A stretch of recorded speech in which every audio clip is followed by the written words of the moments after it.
The Sound the Alarm event to get more smoke alarms in homes kicked off today in Bend and Redmond.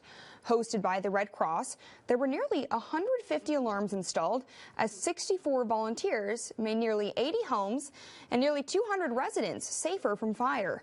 Sound the Alarm is a program to help families who could be vulnerable to house fires and need smoke alarms or replacements. Our nation's most frequent disaster is home fires. The Red Cross responds to a home fire every 8 minutes across our nation.